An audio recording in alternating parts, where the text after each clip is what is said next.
Animals ಹಾಗೆ ಇವು ದೊಡ್ಡದಲ್ಲಿ ಇವು ಮಹೇಂದ್ರ ಪರ್ವತವನ್ನು ಹೊತ್ಕೊಂಡು ಹೋಗುದಿಲ್ಲ ಸ್ವಾಮಿ. ಈಗ ದೇವರಲ್ಲಿ ಏನಂತ ಹೇಳ್ಬೇಕು ನಾವು ಹಾಗೆ ಹೇಳುದು ಸ್ವಾಮಿ.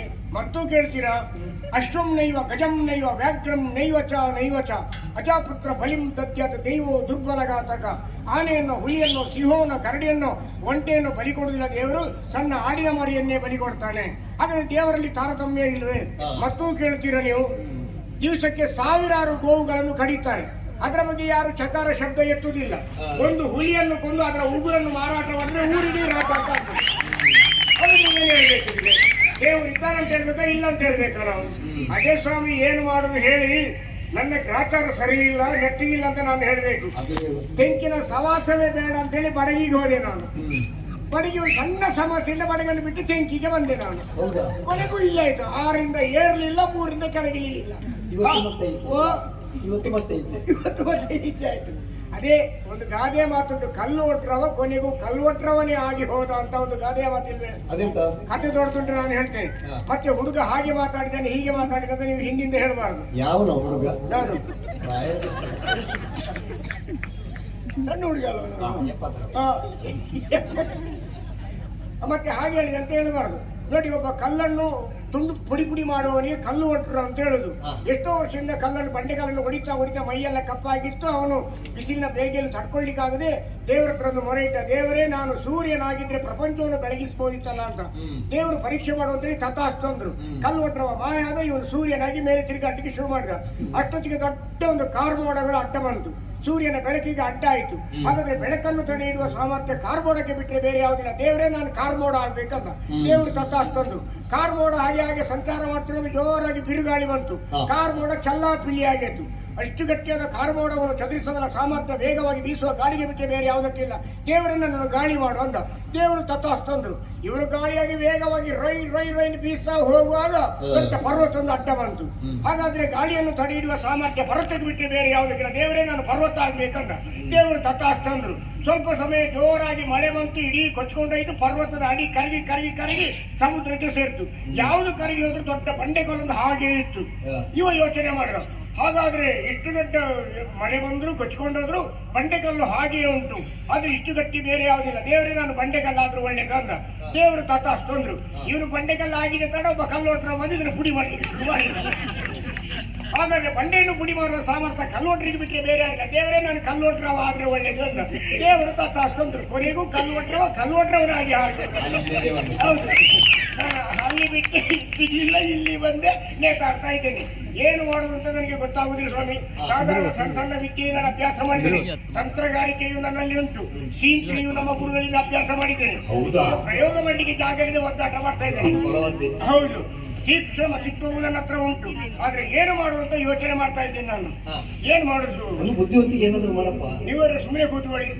ಎಂತ ಮನೆ ತೆಗೆಯುವ ಬುದ್ಧಿವಂತರು ಅಲ್ಲಿ ಕೂತ್ಕೊಂಡು ಮಾತಾಡ್ತಾ ಇರ್ತಾರೆ. ನಮ್ಮ ಬುದ್ಧಿವಂತಿಕೆ ಚಿಲ್ಲರೆ ಬುದ್ಧಿವಂತಿಕೆ ನಡೆಯುವುದಿಲ್ಲ. ಮತ್ತು ಗೆದ್ರೆ ಹೆಚ್ಚು ಬುದ್ಧಿವಂತಿಕೆ ಆದ್ರೂ ತಾಪತ್ತೆ. ನಾನು ಒಂದು ಕಥೆ ಹೇಳ್ತೇನೆ ನಿಮಗೆ. ಒಬ್ಬ ತೈಲ ಚಿತ್ರಗಾರ ಇದ್ದ. ಯಾರ ಮುಖವನ್ನು ನೋಡಿದ್ರೆ ಇಡೀ ಶರೀರವನ್ನು ಒಂದು ರೇಖೆ ವ್ಯತ್ಯಾಸ ಆಗಲಾಗಿ ಬಿಡಿಸುವಂತ ಸಾಮರ್ಥ್ಯ ಅವನಲ್ಲಿತ್ತು. ಅವನಿಗೆ ವೃದ್ಧಾಪ್ಯ ಆವರಿಸಿದ್ದು, ಕಾಯಿಲೆಗೆ ತುತ್ತಾದ. ಕೊನೆಗೆ ಜ್ಯೋತಿಷರಿಗೆ ತನ್ನ ಜಾತಕವನ್ನು ಇಟ್ಕೊಂಡು ಹೋದ. ಜ್ಯೋತಿಷರೇ ನನ್ನ ಭವಿಷ್ಯ ಹೇಗೆ ಅಂತ ಜ್ಯೋತಿಷರು ಬಿಡಿಸಿದ್ರು. ಇನ್ನು 1 ವಾರದಲ್ಲಿ ನಿನಗೆ ವಾಯ್ದೆ ಆಗ್ತದೆ, ನಿನಗೆ ಯಮನ ಚೀಟಿ ಬರ್ತದೆ ಅಂದ್ರು. ಹಾಗಾದ್ರೆ ನನಗೆ ಬದುಕಲಿಕ್ಕೆ ಬೇರೆ ದಾರಿ ಯಾವುದಿಲ್ಲ. ನೀನು ಬುದ್ಧಿವಂತಿಕೆ ಖರ್ಚು ಮಾಡಿದ್ರೆ ಬದುಕಲಿಕ್ಕೆ ಆಗ್ತದೆ. ಒಂದು ಗಳಿಗೆ ನಿನ್ನ ಮರಣ ತಪ್ಪಿದ್ರೆ ಮತ್ತೆ ನೀನು ಬದುಕ್ತಿ ಅಂತ ಹೇಳಿ. ಹಾಗಾದ್ರೆ ಏನ್ ಮಾಡ್ಬೇಕಂತ ಕೇಳುವಾಗ, ನೀನು ಅದ್ಭುತವಾದಂತ ಚಿತ್ರಗಾರ, ನಿನ್ನಂತದ್ದೇ ಒಂದು 6 ಚಿತ್ರವನ್ನು ಬರೆದಿಡು, ಮಧ್ಯದಲ್ಲಿ ನೀನಿಲ್ಲು, ಯಮ ಭಟ್ರಿಗೆ ನೀನ್ ಯಾರು ಚಿತ್ರ ಯಾರು ಗೊತ್ತಾಗಬಾರ್ದು ಅಂದ. ಇವನು ಬಹಳ ಕಷ್ಟಪಟ್ಟು 1 ವಾರ ಕಷ್ಟಪಟ್ಟು 6 ಚಿತ್ರಗಳನ್ನು ಬಿಡಿಸಿದ. ಮಧ್ಯದಲ್ಲಿ ಇವನಿಂದ 1 ವಾರ ಆಯ್ತು, ಇವನಿಗೆ ವಾಯ್ದೆ ಆಯ್ತು. ಚಿತ್ರಪಟ ಬಂದು ಉರುಳಾಕ್ಲಿಕ್ಕೆ ನೋಡುವಾಗ ಯಾರತ್ತೋ ಗೊತ್ತಾಗುದಿಲ್ಲ, ಒಂದೇ ತರ ಇದ್ದಾರೆ. ಏನ್ ಮಾಡುವಂತ ಸಮಸ್ಯೆಯಿಂದ ನೇರ ಯಮ ಇದ್ದಲ್ಲಿಗೆ ಹೋದ.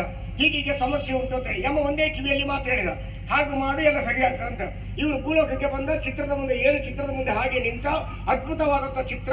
ಇಂಥ ಚಿತ್ರಗಾರನ ಈ ಪ್ರಪಂಚದಲ್ಲಿ ಎಲ್ಲಿ ನಾನು ನೋಡ್ಲಿಲ್ಲ. ಯಾವ ಪುಣ್ಯಾತ್ಮ ಏನಾದ್ರೂ ಸಿಕ್ಕಿದೆ ಅವನಿಗೆ ಸನ್ಮಾನ ಮಾಡ್ಬೇಕಂತ ಇದ್ದೇನೆ ಅಂದ. ಅಷ್ಟರಿಗೆ ಸನ್ಮಾನ ಎನ್ನುವ ಶಬ್ದ ಕಿವಿಗೆ ಬಿದ್ದದ್ದೇ ಬಿದ್ದದ್ದು. ಮಧ್ಯದಲ್ಲಿ ಇವ ನಾನು ಅಂತ ಹೆಚ್ಚು ಬುದ್ಧಿವಂತಿಗೆ ಖರ್ಚು ಮಾಡಿದ್ರು ಉರುಳಾಗ್ತದೆ. ನನಗೆ ಅದೇ ಸಮಸ್ಯೆ ನಮಗೆ. ಏನು ಮಾಡೋದು? ಆಚೆ ಈಚೆ ಈಚೆ ಆಚೆ ಅನ್ನೋ ಗೊಂದಲದಲ್ಲಿ ನಾನಿದ್ದೇನೆ.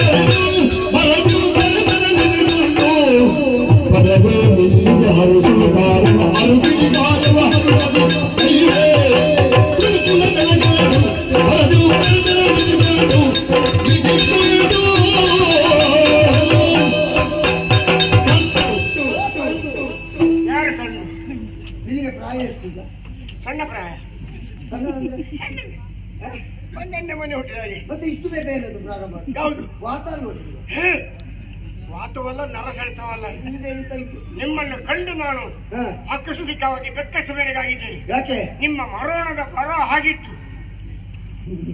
ನಿನ್ನ ತಲೆ ನಿನ್ನ ಕಣ್ಣಲ್ಲಿ ಇಲ್ಲ ಇಲ್ಲೇ ಉಂಟು. ನಿಮ್ಮ ಮರಣ ಆಗಿತ್ತು ಅಂತ ಹೇಳಿದೆ ಅಲ್ಲ, ಬರೋಣ. ನಾನು ದಿಗ್ಭ್ರಮೆಗೊಂಡೆ. ಯಾಕೆ? ಬರ್ಬೇಕಂತೇಳಿ ಬರುವ ಮನುಷ್ಯ ನೀವು ಅಲ್ಲ. ಸಾಕ್ಷಾತ್ ದಿವಾಕರನ ಪ್ರಭೆಯೇ ನನ್ನ ಮನೆ ಮುಂದೆ ಬಂದಂತ ಅನುಭವ ನನಗಾಯಿತು. ಸರಿ, ದಿವಾಕರ ಬರ್ಬೇಕಂತೇಳಿ ಬರುವವನಲ್ಲ. ಆಯ್ತಪ್ಪ. ಬಂದ ಕಾರಣ ಏನು? ಈ ಜನ ಯಾರು? ಪುರಾತನ ನಿನ್ನನ್ನು ನೋಡ್ಲಿಕ್ಕೆ ಬಂದರು. ನಿಮ್ಮ ಗುರುಗಳಾದ ಶಬರಿ ನನ್ನನ್ನು ಕಳಿಸಿಕೊಟ್ಟರು.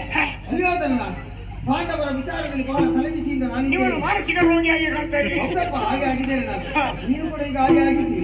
ಮೊದಲಿನಿಂದ ಈಗ ಆದದ್ದಂತ ಕಾಣ್ತಿದ್ದೆ. ಇದು ನಿನ್ನಲ್ಲಿ ನನಗೆ ಕೆಲವು ಕೆಲಸ ಪಾಂಡವರಿಂದಲಾಗಿ ಬಹಳ ಚಿಂತೆಯಿಂದ ನಾನು ಒಳಗಾಗಿದ್ದೇನೆ.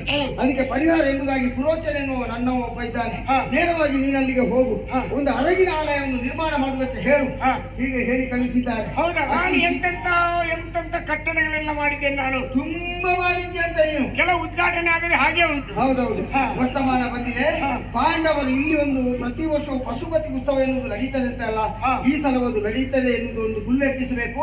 ಅದೇ ಸಮಯಕ್ಕೆ ಸರಿಯಾಗಿ ಪಾಂಡವರು ಇಲ್ಲಿಗೆ ಬರುವ ಹಾಗೆ ವ್ಯವಸ್ಥೆಯನ್ನು ನಾನು ಮಾಡ್ತೇನೆ. ಬಂದಾಗ ಅರಗಿನ ಆಲಯದಲ್ಲಿ ಅವರಿಗೆ ಉಳಿದುಕೊಳ್ಳುವುದಕ್ಕೆ ವ್ಯವಸ್ಥೆಯನ್ನು ಪುರೋಚರನಾದ ನೀವು ಮಾಡಬೇಕು. ಸರಿ, ಮಾತ್ರವಲ್ಲ, ಅಲ್ಲಿ ಉಳಿದುಕೊಂಡ್ರು ಅಂತಾದ್ರೆ ಯಾರಿಗೂ ತಿಳಿಯದ ಹಾಗೆ ಆ ಅರಗಿನ ಆಲಯಕ್ಕೆ ಬೆಂಕಿ ಕೊಟ್ಟು ಅನೇಕ ಚಿತ್ತವಿತ್ತಿಗಳನ್ನು ಕೆತ್ತಲ್ಪಟ್ಟಿರುವಂತಹ ಸೌಧವನ್ನು ನಾನು ನಿರ್ಮಾಣ ಮಾಡ್ತೇನೆ. ಒಳಗೋದ ತಕ್ಷಣ ಅವರಿಗೆ ಅಲ್ಲೇ ಇರಬೇಕೆನ್ನೋ ಮನಸ್ಸಾಗಬೇಕು. ಹಾಗಾದ್ರೆ ಅವರೆಲ್ಲರೂ ಒಳಗೋದ ಮೇಲೆ ನಾನು ಮಾಡಬೇಕಾದ ಕೆಲಸ ಇದಲ್ವೇ? ಖಂಡಿತ ಯೋಚನೆ ಮಾಡುವುದ ಅಗತ್ಯ ಇಲ್ಲ. ಆದ್ರೆ ಅದಕ್ಕೆ ತುಂಬಾ ಖರ್ಚು ವೆಚ್ಚಗಳಾಗ್ತದಲ್ಲ. ಎಷ್ಟು ಖರ್ಚು ವೆಚ್ಚ ಆದ್ರೂ ನಾನು ಕೊಡ್ತೇನೆ.